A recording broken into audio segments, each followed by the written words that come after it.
Welcome to episode 18 of Killer Stories. I'm your host, Bobby Holmes.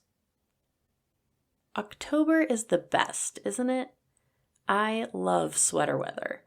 Not to mention, it's a month-long celebration of the spooky season. I love how excited my son gets to pick out his costume for trick-or-treating. This year is Spider-Man, and he's already worn it out running around the house shooting webs. He usually picks my costume too. Last year I was a witch. This year he keeps telling me I'm dressing up as a hot dog, but I don't see that happening. As we inch closer to Halloween, I thought this would be the perfect time to cover a case that happened on October 31st, 1974. We've all heard the stories of candy treats being poisoned, drugged, or stuffed with razor blades. These are just urban legends. I mean, think about drug dealers and users.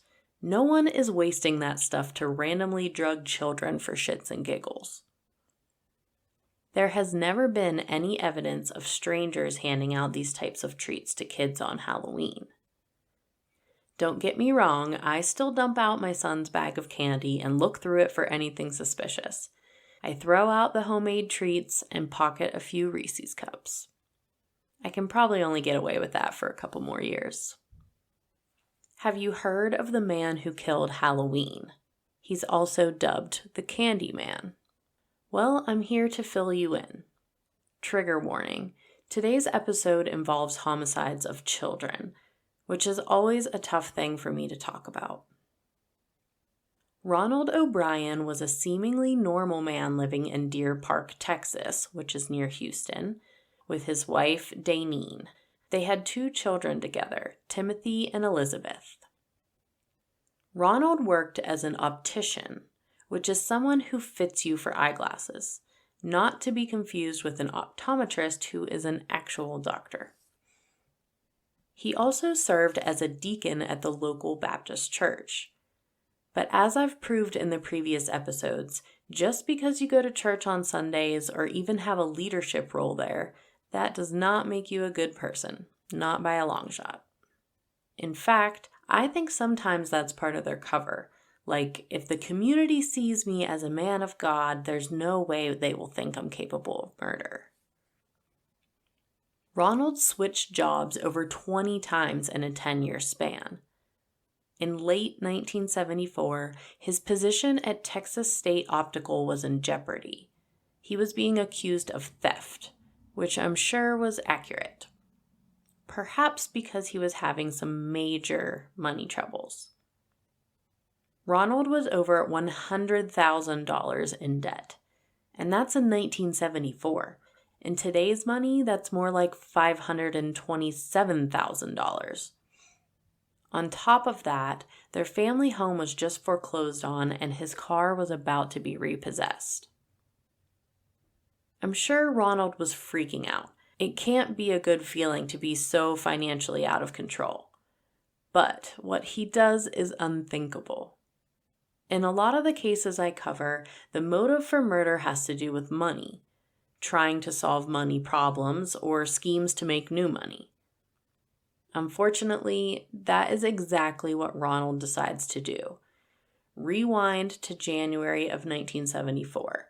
He took out life insurance policies on both of his children for $10,000 each. Then in September, he took out another policy on each child for $20,000. And then a few days before Halloween, Ronald took out another policy for an additional $20,000. So that makes 3 separate policies totaling $60,000 per child. Now, I assume these were all separate companies, but I don't know how this wasn't an obvious red flag. On Halloween night, the O'Bryan family ate dinner in Pasadena with their friends, the Bates. Ronald took Timothy and Elizabeth trick-or-treating. Their friend Jim Bates and his 2 children joined them for an evening of fun.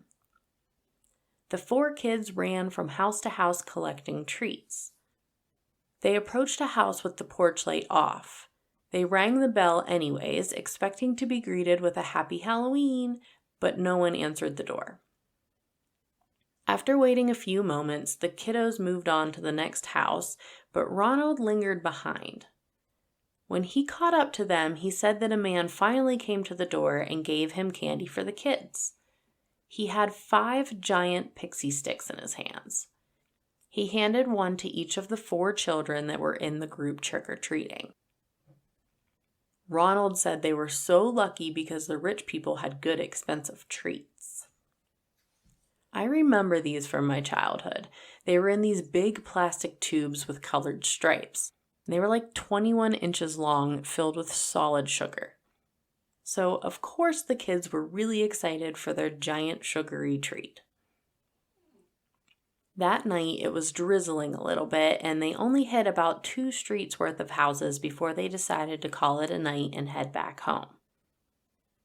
Once the O'Bryans were back to their house in Deer Park, Ronald gave the 5th pixie stick to a young boy from their church who rang the doorbell for candy.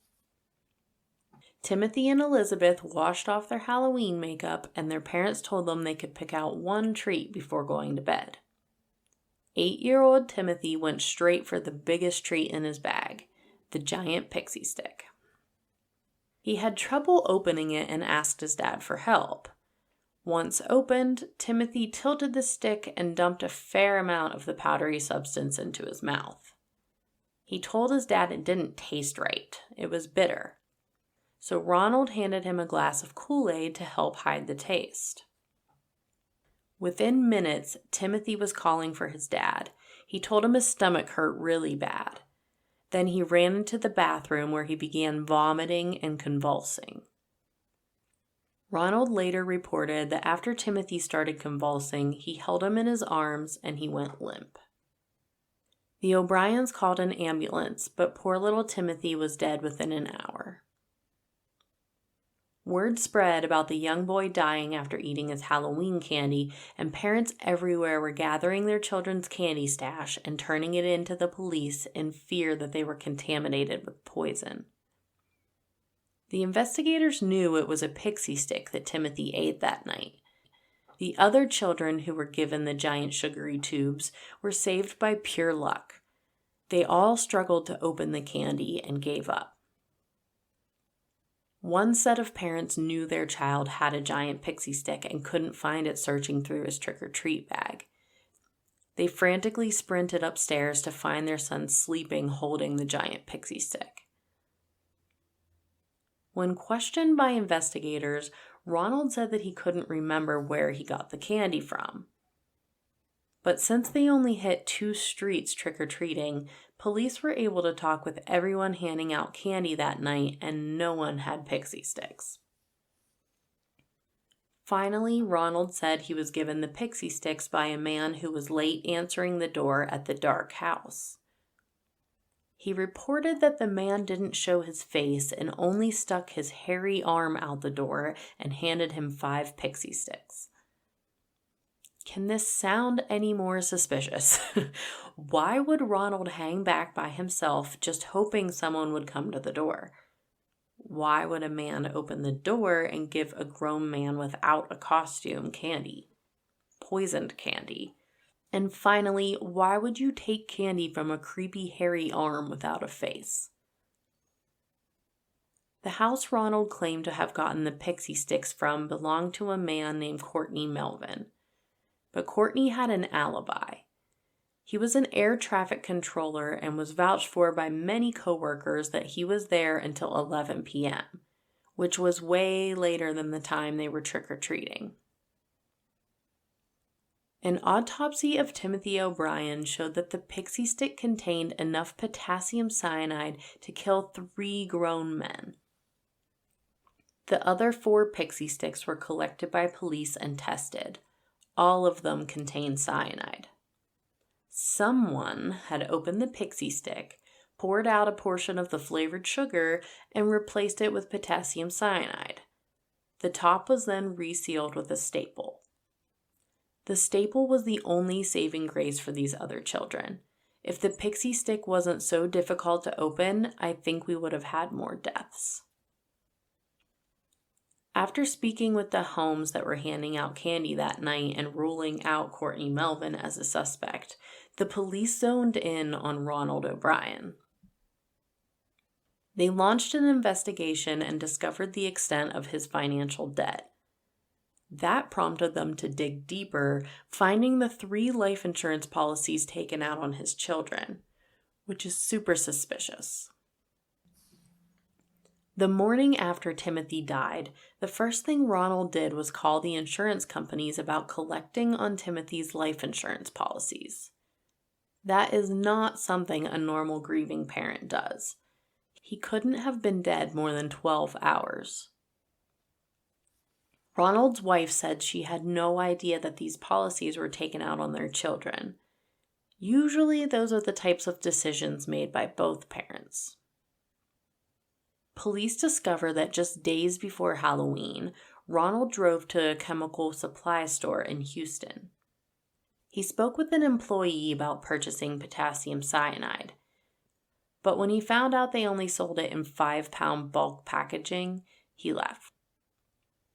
A chemist friend of Ronald's came forward stating that he called him and asked, "What is the lethal dose of cyanide?"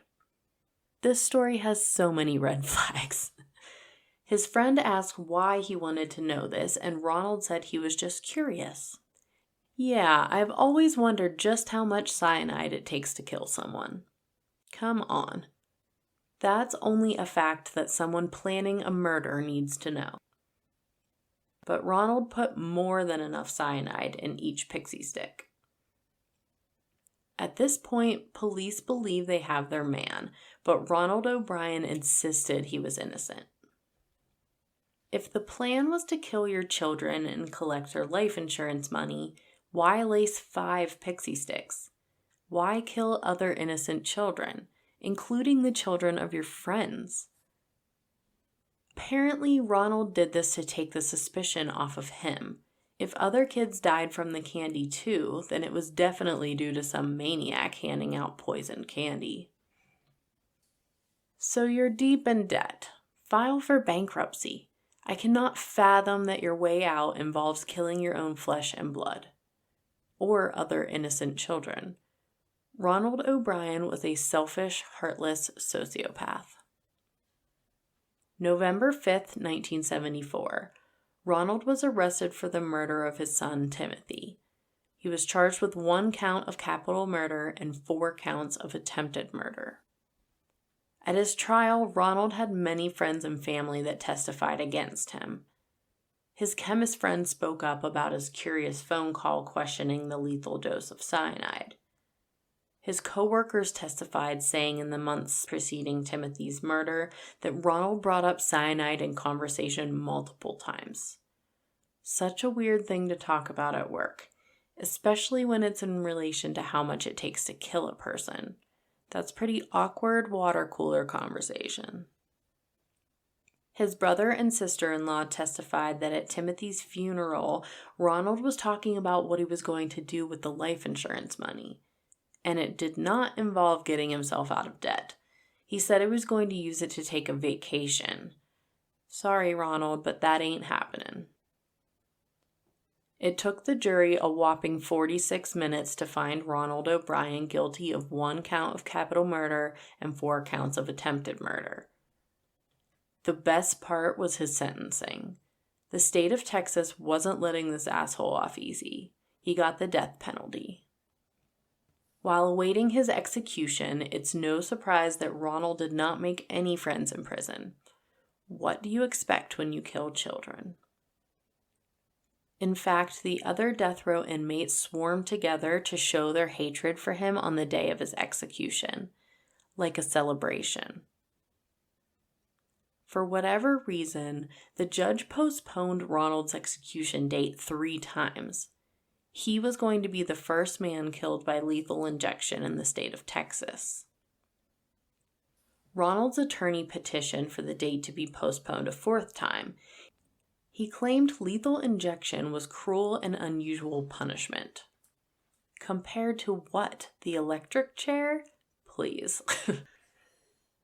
The judge said no way, and D-Day was set for March 31st, 1984. Ronald ate his last meal. He chose steak, French fries, peas, and Boston cream pie. His case was so infamous at the time that a crowd of over 300 people formed outside. His last words were that he felt the death penalty was wrong. He said, "I forgive all, and I do mean all of those who have been involved in my death. God bless you all, and may God's best blessings be always yours." Seriously, so glad you forgive everyone involved in making sure justice is served for the murder of your son. There is no way in hell this man is innocent. Some people who gathered outside wore Halloween masks and yelled trick or treat when the lethal injection was given. There were, of course, a group of anti-death penalty protesters there. They were pelted with Halloween candy, which is kind of hilarious. Even though Ronald O'Bryan is referred to as the man who killed Halloween, I'm happy to report that Halloween is still alive and kicking. Now for his other name, the Candyman, he may have stole the thunder from another murderer with the same nickname. Just a few years prior, in the same area of Houston, Texas, there was the original Candyman, serial killer Dean Corll. Dean's mother owned a candy factory. As a child, Dean and his brothers helped with the candy making and packaging. As an adult, after an honorable discharge from the Army, Dean worked with his mother as vice president of the Corll Candy Company.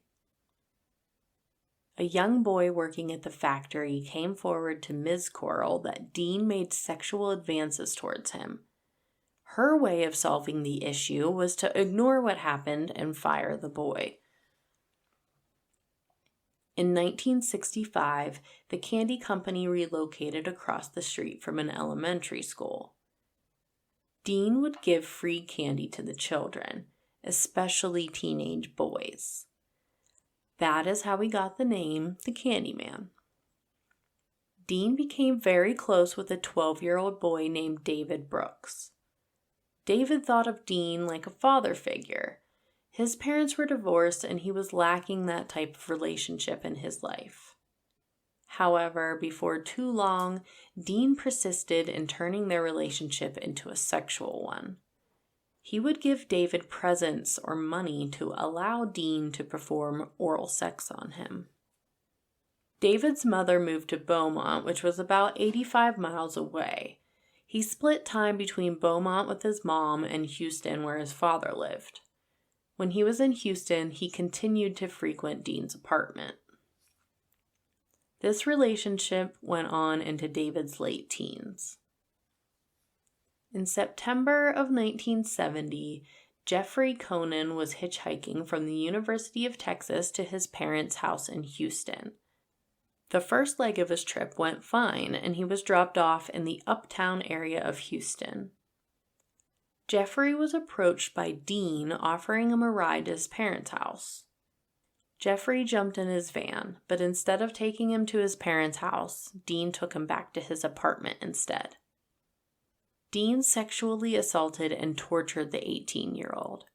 He gagged him with a cloth and strangled him to death. He then wrapped his naked body in plastic and buried him under a large rock at High Island Beach. Not long after his first murder, Dean abducted 2 more teenage boys and strapped them down on his bed. He was in the middle of a sexual assault when David walked in. In a panic, Dean offered to buy David a car if he kept quiet about what he just saw. He later purchased David a green Chevrolet Corvette for his silence. Once Dean knew he could trust David, he offered him $200 a pop to bring teenage boys to his apartment for him.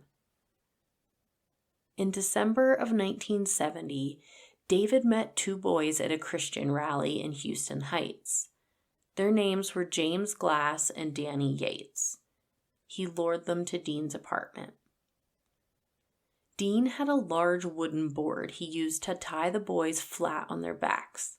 He raped them one after another. Once satisfied, Dean strangled both of the boys to death and buried them in a boat shed. A little over a month later, Dean was driving around in his van with David in the passenger seat. They saw two boys walking and stopped to ask if they needed a ride. I'm sure when they see another boy their age in the car, it seems pretty harmless. They took brothers Donald and Jerry Waldrop back to Dean's apartment where, you guessed it, he raped, tortured, and murdered them. They too were buried in the boat shed. Dean switched things up in March of 1971 when he abducted 15-year-old Randell Harvey.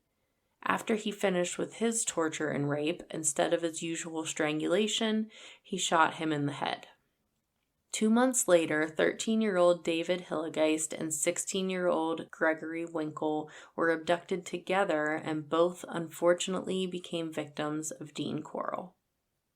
All three of these boys were buried in the boat shed. Just how big is this boat shed? In August, David Brooks saw his friend Ruben Haney walking home from just watching a movie at the theaters. He invited Ruben to come along with him to a party. What 17-year-old boy is going to turn down an invitation to party? It's so sad that David got himself into this situation. He didn't have a great home life and looked up to Dean, but he was obviously groomed as a sexual predator. Now here he was luring a friend of his to be beaten, raped, and murdered. Ruben Haney joined the other boys in the boat shed. This routine of David luring victims to Dean continued through the end of 1971. In December, he brought over another friend, Elmer Wayne Henley. I think he went by Wayne. Once Wayne got into the apartment, Dean decided not to make him a victim, but to offer him to help lure teenage boys as well, giving him the same deal, $200 for each boy. He lied and told Wayne that he sold these boys into a sex slavery ring. Wayne was not interested, but a few months later he agreed to help. His family was struggling financially and he could use the extra cash. Dean and Wayne found a random boy on the street and told him he could come with them to smoke some marijuana in his apartment. Once they got him up there, Dean handcuffed and gagged the boy. Wayne then left the apartment, not wanting to have any part of what happened next in a sex slave ring. In March of 1972, Dean, David, and Wayne were out doing their creepy thing and saw a friend of Wayne's. His name was Frank Aguirre. Don't judge me, I can't roll my R's.